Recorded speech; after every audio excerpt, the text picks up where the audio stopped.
Hi, good morning, everybody. It's about 6:30 in the morning. I've just woken up, but I just wanted to jump on and just tell you about a really strange thing that happened to me yesterday. Um, just briefly, that in all the time, for 6 years prior, well, yeah, 6 years prior to being diagnosed, I already had the symptoms of CAA, but at that time they could not put a name to it.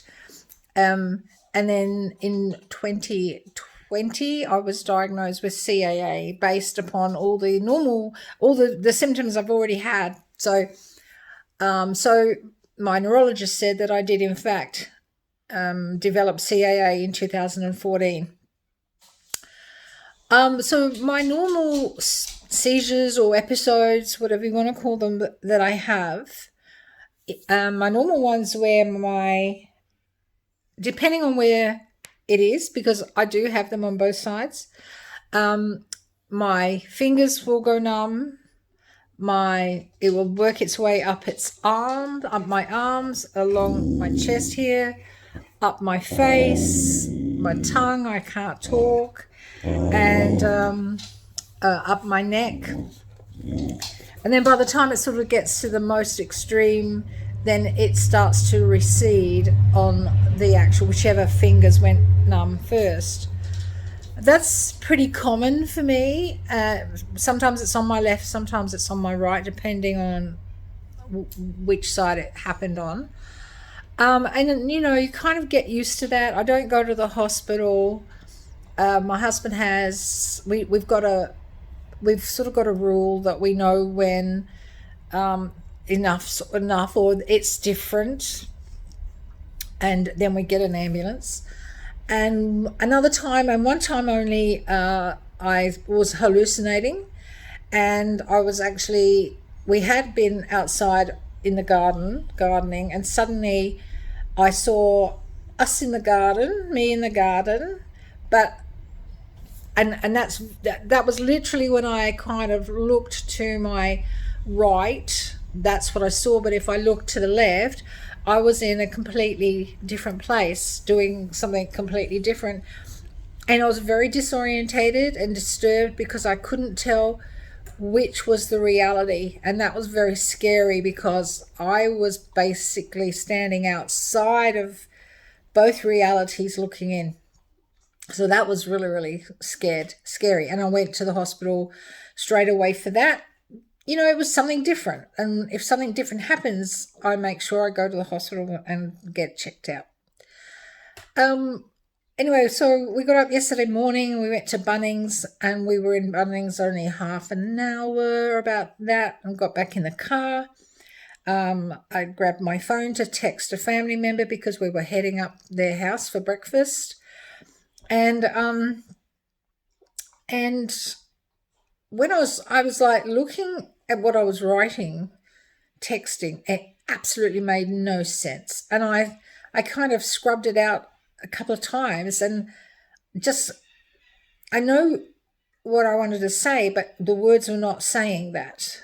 And anyway, I sent it because I thought, she'll get it. She'll understand what I'm talking about. And then I went to talk to my husband, and nothing was making sense. I wasn't finishing sentences. I couldn't find the word. I could find half a word. And then he started saying to me, talk to me, let me hear you. And my brain was almost like it would not take that command. And then I said, no, I could just, because he said, I'll take you to the hospital. And I'm like, no. I didn't want to go to the hospital, not until I knew what was kind of going on. And and if anything was going to happen. And that sounds silly, but I know, I've had this for 10 years, and I'm not a silly person. And I go, when it is the slightest bit different, I normally go. But this, it's like it threw me off guard. Anyway, it was my sister-in-law, but my sister-in-law lives just next to the hospital, so we were heading that way anyway. And my husband kept saying, talk to me, tell me about the dogs. What have the dogs done today? Because my brain just couldn't come up with anything. Like, it's like there was nothing there. I couldn't say anything, and it was really weird. And I always have wanted to videotape when something happened, but when you're in that moment, picking up the camera is the last thing that there is. So it was about a 15-20 minute drive, and in that time it had basically righted itself.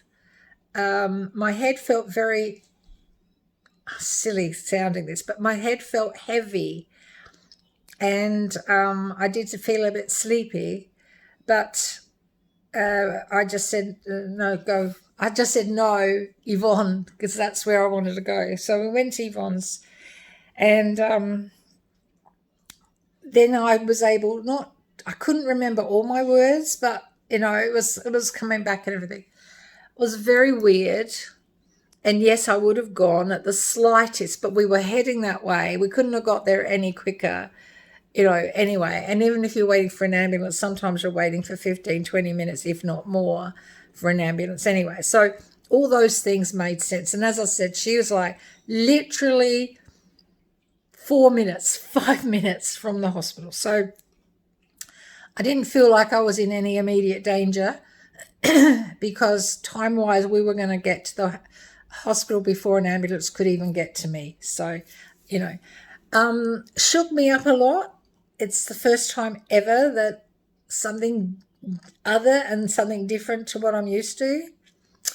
And of course, I think after a while, because I think the last episode that I had was about 8, that I could say was one, was about 2 years ago. I think 2 years ago. And it was Christmas. It was around Christmas time, and I think it was 2 years ago. And and I know that because we were at my son's, and it was either my granddaughter's birthday or it was Christmas, and their birthday and Christmas is only like 10 days apart. So December anyway. But when you don't have anything, or what you can put down to actually being an episode, because sometimes I have things happen that, it's kind of there, but then it's gone, and you just don't really know, was that something? One of the things I have when I, get the numbness all over is I get like a fluttering, like a butterfly fluttering up my face. And I've had that before, but nothing else. So, that could be anything. So it's not, I don't put that down to, I've had an episode, but, when you haven't had one or anything for so long, it is so easy. It is so easy to almost believe that, maybe I haven't got it. Maybe their diagnosis was wrong. And then when something comes back or something, it hits you like a medicine ball being thrown in your chest. It is, it is shocking. It is a shock. But I thought I'd just jump on and let you know, keep you updated. Goodness knows, I don't want anything to happen around Christmas because, Christmas is supposed to be such a happy time that you don't want anything bad to happen and anyone for Christmas to bring back a sad thought or sad remembrance or, So, yep, that's about all. I'm home alone for a couple of hours this morning. I'm not usually alone, not because of any other reason, but we're retired now, so we do most things together. But I have my 2 dogs here, and I just tried to videotape one before, and they were all over me, so I had to abandon that one and start again. So now they're actually they're tired out from jumping all over me. So they're actually just laying here. One's right at my feet that I will have to wake her up just to even be able to get up. Okay, guys, so nearly Christmas. I hope you're doing fine. I hope you're going to have a great Christmas. And I wish nothing more but all the best to you guys and to your bravery and I wish you good health. And if I don't see you before, I will see you sometime in 2025. I'm doing fine, and my legs are 90% healed now. They're healed except for the discoloration of my legs. They're healed on the outside, not quite on the inside. My hip replacement is great. I haven't really got anything that I can't do. I can't put one sock on or one's that's nothing. But no, so all in all, I'm doing fine. And I hope that whatever that was yesterday was a hiccup. Okay, well, I hope you've had a 2024, and I hope 2025 is amazing for all of you. Okay, I will see you later. It's my Christmas tree. Okay, bye-bye for now.